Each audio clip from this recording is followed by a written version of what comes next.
Right now, the art world is gearing up for what has become known as Frieze Week, when the twin art fairs, Frieze London and Frieze Masters, open in Regent's Park, and a whole host of exhibitions follow suit around the capital. The last decade has seen a boom in the number and influence of art fairs around the world. They offer an unprecedented opportunity to take the temperature of the different art markets, contemporary, old masters, and even antiques. And they give galleries a wider than ever international audience. But some people are not happy. Dealers say that the fairs are now so powerful, galleries are being squeezed out. And artists are coming under increasing pressure to make attention-grabbing work that sells at art fairs. So are art fairs a good thing?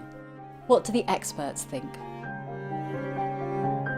There's been an extraordinary proliferation of art fairs in the last decade, and it's explained by a number of elements. One of them is globalization. It enables a dealer who has a gallery, say in London or New York, to go to Hong Kong or to Dubai or to Korea and meet new buyers and possibly even new artists. And also we live in a time that's very driven by events. And art fairs are extraordinary events, and it's a sort of must go, must see, must have been. Art fairs can be both a threat and something very positive for galleries. It's a threat because it's jolly expensive for them to do. They have to leave their home base and go half across the world. But they also enable them to expand a lot. Participating in an art fair is a way also of getting a sort of seal of approval. The fact that you exhibit at one of the very big fairs like Basel or Frieze is a sort of guarantee that you are of a certain level. The results of a fair are not felt immediately after the fair's ended, and quite often follow-up might come weeks or even months afterwards in the form of commissions. An art fair doesn't end actually the day that it closes. So you've witnessed an enormous growth in art fairs over the last decade. How would you say it's changed the art world? In the old days, we only really need to do two art fairs, one in Europe, which was Basel, and one in North America. And then Frieze came along, and that started to change everything for us. Since then, it's continued to increase as the Frieze franchise has grown. They now have 3 fairs. Art Basel has 3 fairs. We do all of those, plus a number of other fairs, because we want to work with new emerging markets. No artist really likes to see their artwork displayed at an art fair. For many years, artists refused to go to art fairs.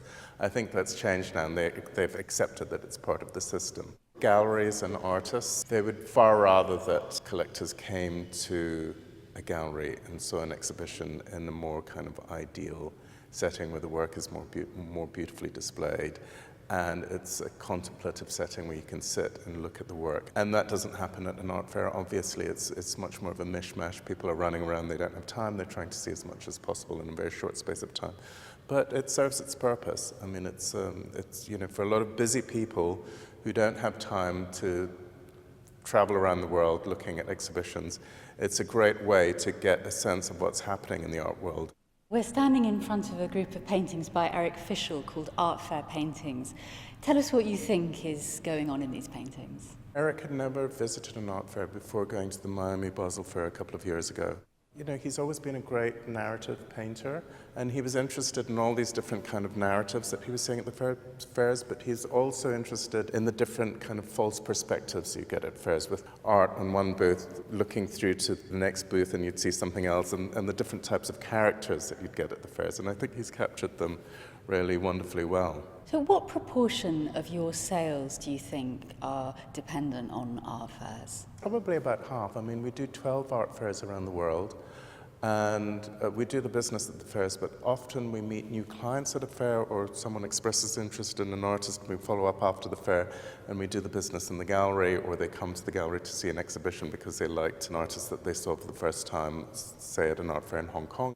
And in terms of the general economy in London, how important would you say Frieze is? It is our biggest week of the entire art world calendar. Not just because we're doing Frieze and Frieze Masters, but we have all these people who are hungry for art, who love art, coming to London, and they spread out all over the city. There's a wonderful synergy and energy that the fair creates across the city.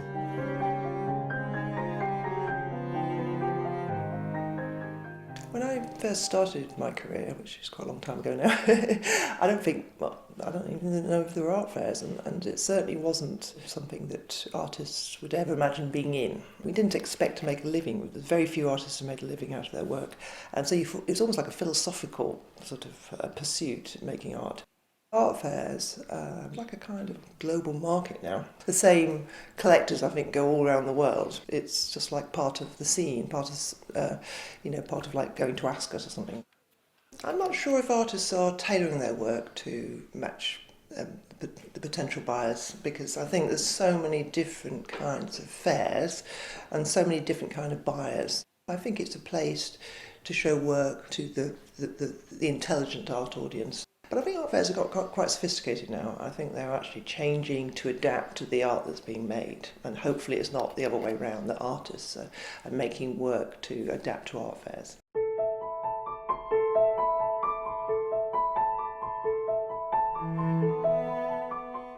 Do you buy work at art fairs? Yes. The way I function, though, at art fairs is, and the way I function as a collector is throughout the whole year. My activity, art collecting activity, is very much engaged, 360 days a year. And art fairs are one of the relevant and important tools at my disposal to do research, to meet people, to engage with them. Do you think they're good places to view art? Art fairs are a place where art is offered and not necessarily good quality, and not necessarily relevant. It's a commercial venue. I buy art from at fairs from galleries I already know, and they are serious. We have a relationship for a long time. I can trust them, and I buy work by artists I already know. I trust them. It's a matter of trust, and it's a matter of loyalty. Tell us something about the process of buying at an art fair, because it's not as simple as simply seeing an artwork and getting your checkbook out. It doesn't have any rules. It's up to the seller to the way he wants to engage with the buyer. Most of the time, you will not know if you get the piece until you get the phone call by the gallery saying, well, you made it, or the museum didn't want it anymore, didn't have the money anymore to pay for it. It's a kind of like a foggy process. It's a little game.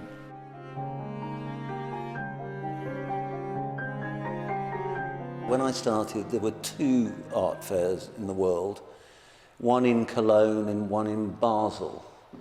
But that's going all the way back to late 60s, early 70s. And since then, they have proliferated. Clearly, there is an effect, and the first and most dramatic effect is if you can't get into an art fair in the first place. Because so many people, so many kind of potential collectors, I mean members of the public in general, judge the quality of the gallery on whether they can get into an art fair or get into particular art fairs. If you asked an artist, I don't think by and large, they would say that they were adapting their work for an art fair.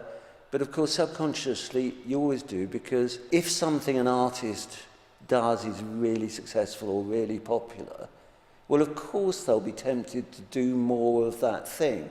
And that's applied throughout the ages. What is different now is that representative galleries will ring up their artists and say, we need something for the Basel Art Fair, or we need something for Hong Kong, etc. And most artists, not all, but most, will think, yeah, I better do that because I want to be represented. I don't want people to be able to walk through the whole of the art fair and not see a single thing by me.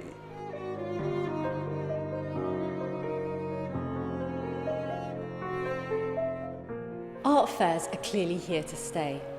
They depend on a delicate symbiosis between collectors, artists, and galleries.